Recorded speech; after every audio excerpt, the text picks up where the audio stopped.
regardless of what you have done and what sin that you're in, Jesus Christ today is saving, changing, and transforming lives of people because of His marvelous love. We have what people in this community need. That's the reason why that He wants you and I to go into the highways and the hedges and compel them to come in. The most important thing for the church to do, my friend, is get the gospel out.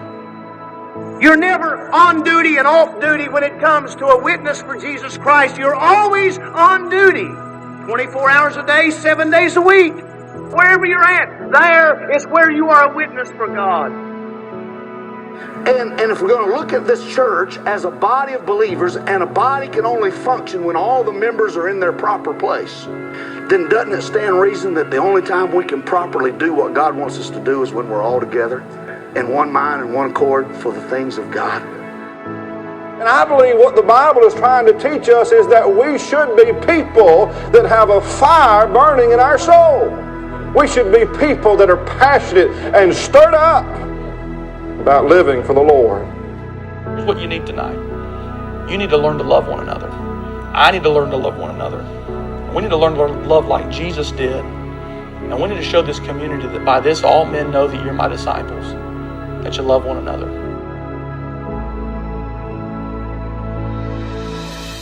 I think what has sustained this church for 100 years is the spiritual leadership, the spiritual maturity. Really, what stands out to me probably about this church is people care about other people. One of the main reasons that our church has prospered over the last 100 years goes back to faithfulness. We've been blessed with staff and preachers. I mean, some of the best preachers that I've ever heard, but there's so many members that are faithful, not just to the church, but faithful to God. You know, they're praying and they're giving their tithing, and they're just really, that's what it takes to be a church that lasts 100 years, is having a lot of faithful people. What I think about Evergreen Church is the faithfulness, the dedication, and the love that those early people had. So for a church, 100 years is a tremendous milestone. But not only just being able to be in existence, but to thrive for 100 years, that doesn't happen by mistake. That's very intentional. It's intentional with the shepherds who have led this church. All the men who gave themselves to the Lord's work here at this church had to be spiritual men who were following God's leadership for their shepherding of this flock.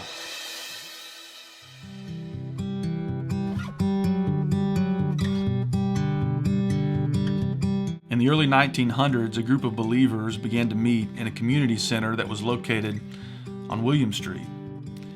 This was a group of people that were made up of different areas of Irwin and Unicoi County, and these people would come from all over to this community center, to a place that became known as Evergreen Community Church. God began to move in the midst of this group of believers, and they began to see great things take place around them. In 1920, this group was faced with a decision. The town decided to extend William Street, which meant the community center would be demolished. At this point, the church had nowhere to meet.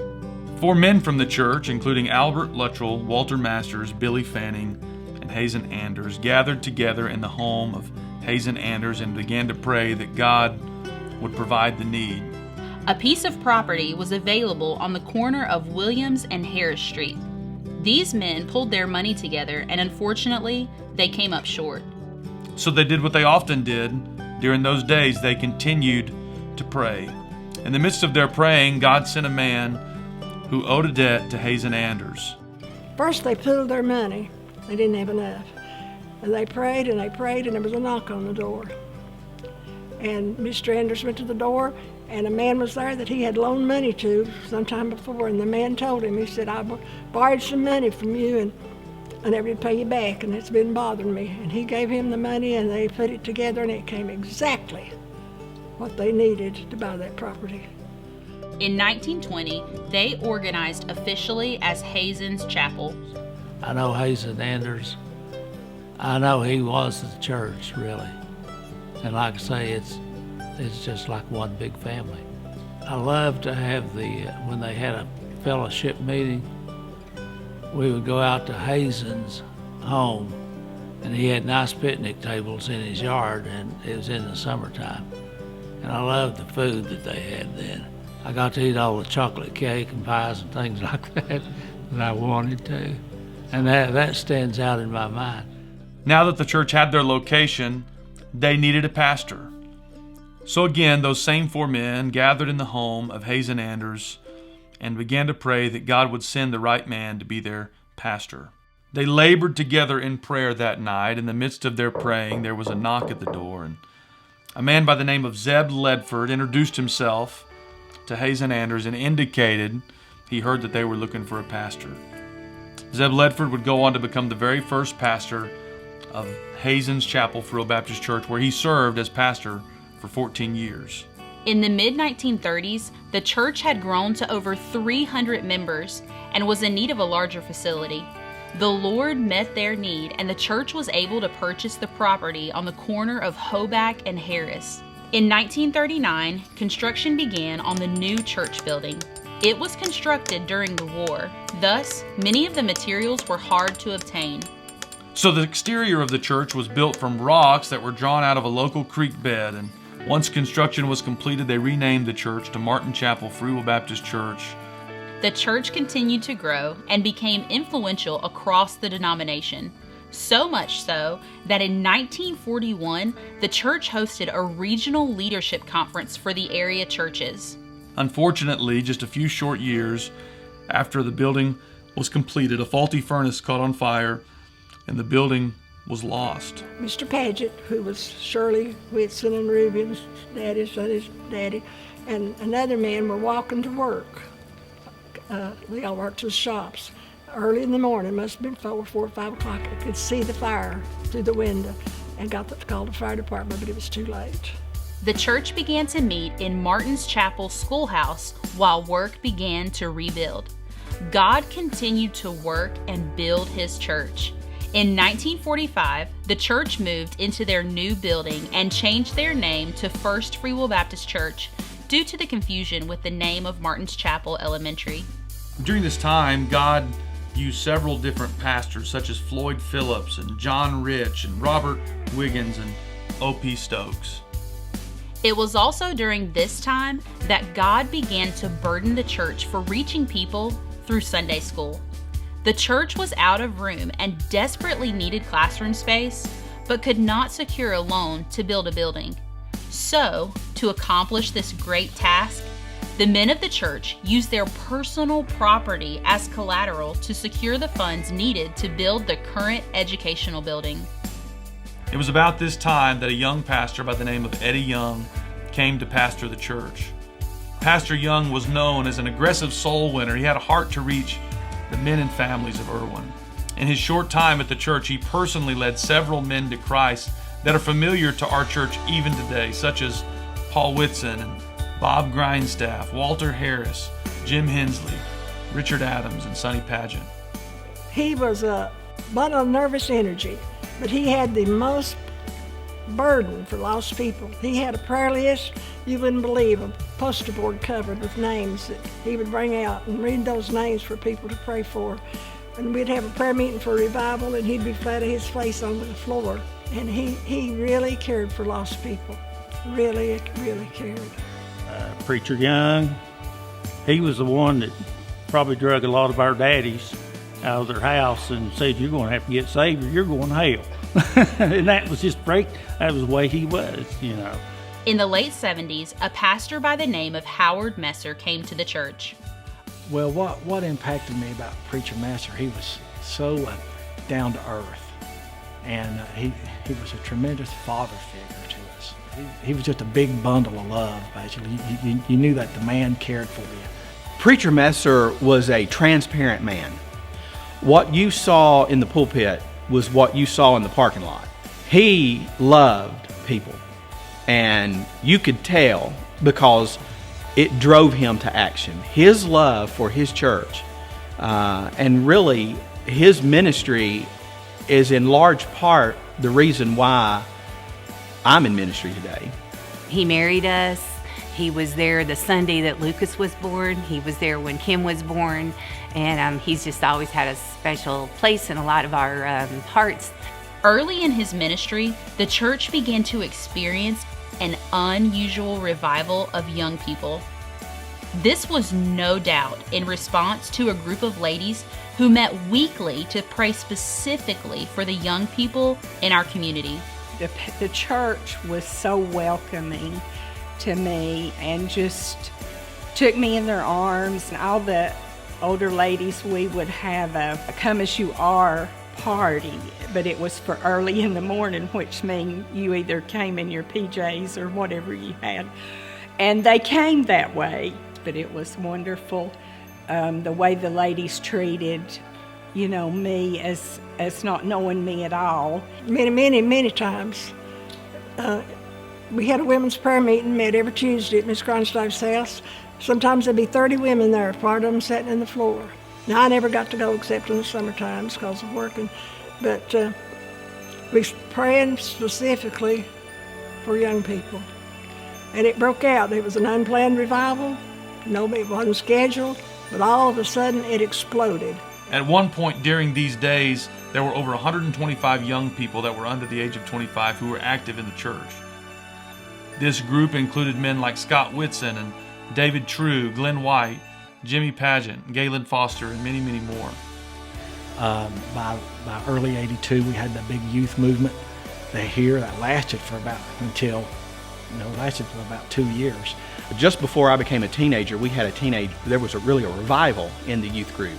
And I remember the youth group began to be so large that there really wasn't a place at church that we could meet at one place.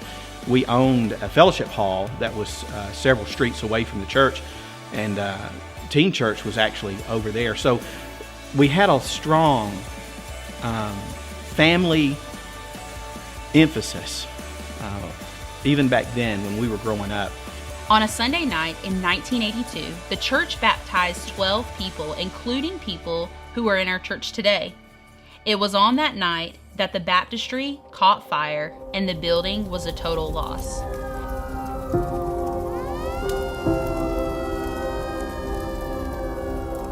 In the leadership of our pastor Howard Messer during that time, as far as it was discouraging to see your church burn to the point that it had to be rebuilt.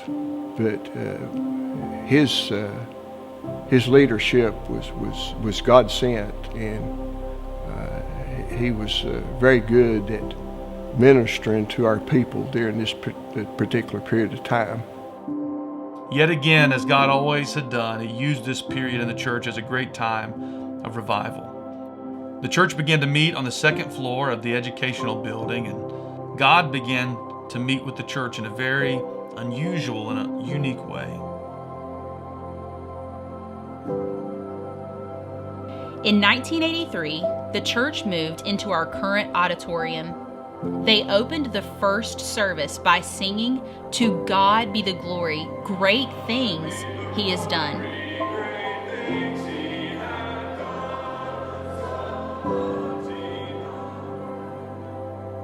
In 1984, the church hired their first minister of music, Thurman Lucas.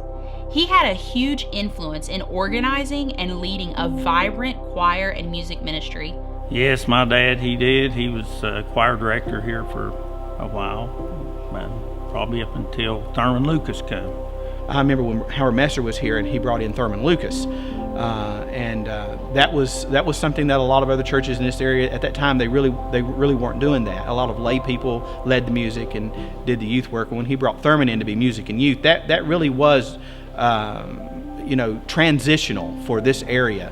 And so this church has always been a church that's been on the cutting edge of methods that would help our church families not only build the church itself, but also be able to allow them and really equip those families to reach out and bring others in. Also in 1989, the church called a man by the name of Ronnie Atkins to be their pastor. Preacher Ronnie was able to serve the church for 12 years. He was widely known for his ability to preach the word in a manner in which everybody could understand. Things about Brother Ronnie Atkins that really stood out in my memory as a kid is his detail that he'd go into preaching and never walk up there with a note. The amount of information he could keep in his head to deliver to us every Sunday. I just remember that his sermon notes, and you could apply it and you could remember. He gave certain points, and it was just so easy to remember and sort of take home. Even though I was young, I could still remember some of his sermons and just how applicable they are to your life. Some of my favorite memories of Evergreen is just the youth. We had a really close youth group.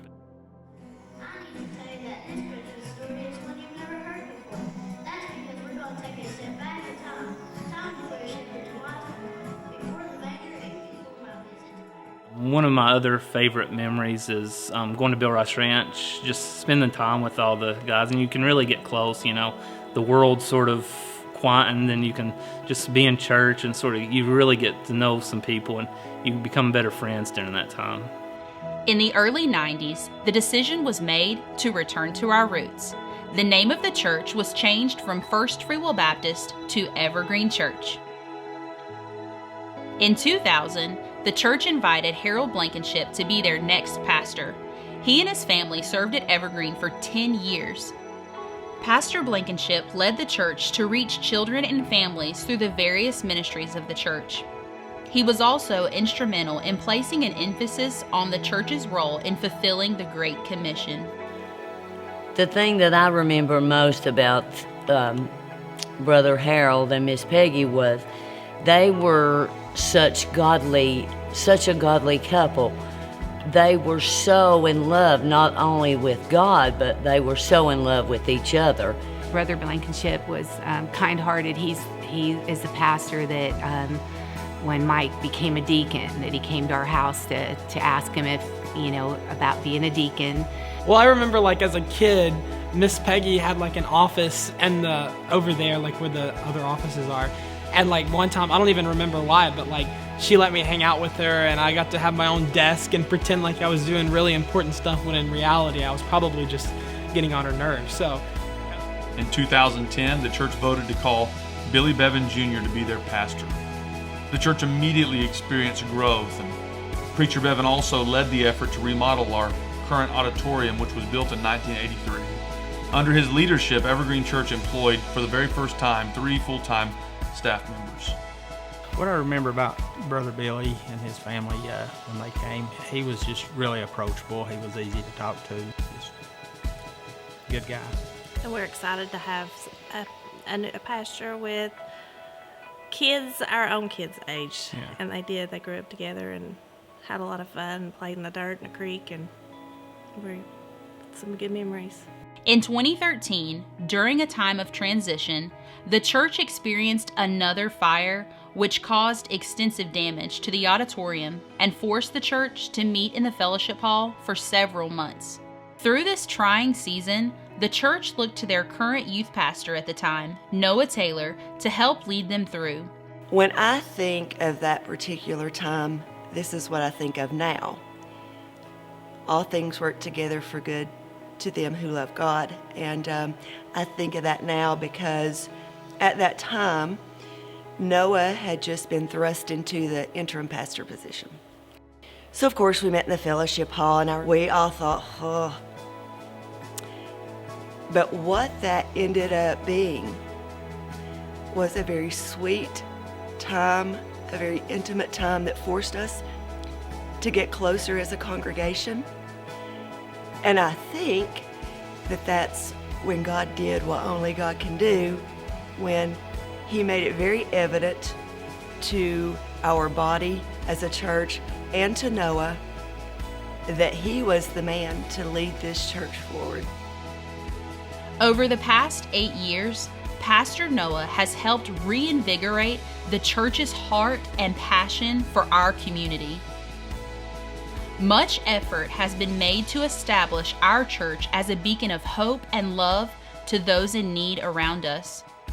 Some of the notable outreach events over the past few years have been our annual trunk or treat, Vacation Bible School, Reach Irwin, and our Friend and Family Day, where we saw record-breaking attendance since our church's inception. My husband moved here, and I was going to follow, and what solidified my desire to be here was this church. Just how welcoming everybody is, and how it immediately became a family to me. Something that stands out to me from Evergreen Church is the fact that I was saved on a youth trip in 2019, and then I got baptized here.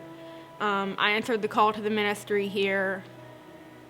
This church has changed my life. So one word to describe Evergreen Church would be definitely love. Love. When I came out here the first time, it seemed like I'd been here my whole life. Everyone was so friendly, and love, there's no doubt. Evergreen Church is like a home to me. A loving family. I know a lot of people have probably said that, but just thankful for the family that I've found at Evergreen. I would say to the church probably about thank you for caring for everyone and being nice and loving and caring. Evergreen Church is awesome. This past year has brought unprecedented challenges for not only our church, but the world. Pastor Noah, along with our current staff, has trusted the Lord to guide Evergreen Church as we cast a vision for not only today, but the coming years. I think as we move into the next 100 years, my wish for Evergreen and my hope for Evergreen is that we continue to be community oriented. I think the reason we've grown so much in the last several years is because of the fact that we love people not only in our church but outside of our church. And I think if we continue that, we're going to be absolutely unstoppable. I think Evergreen Church should keep teaching about Jesus and how he was so kind to others. Thank you, Evergreen Church, for 100 years. Even though we don't understand what God's doing, there is safety and comfort in knowing that when we follow him, even if we don't understand everything, he's doing all things well. I think that, sometimes you can learn from the past. If our church, now and in the future, will adhere to the Word of God and stay true to the Word, then we'll be fine. My prayer is the church will grow, and through prayer and through love and through prayer, because the church is the answer. In the future, we can't give up. We have to stay evergreen. We have to stay growing. We have to stay alive. There's just so many things. We look back to how the past was built, laid the foundation, and we got to continue building and building. As we celebrate the great things God has done in our church's history and the foundation of faith left by those who've gone before, we're encouraged by the promise that God will continue to do great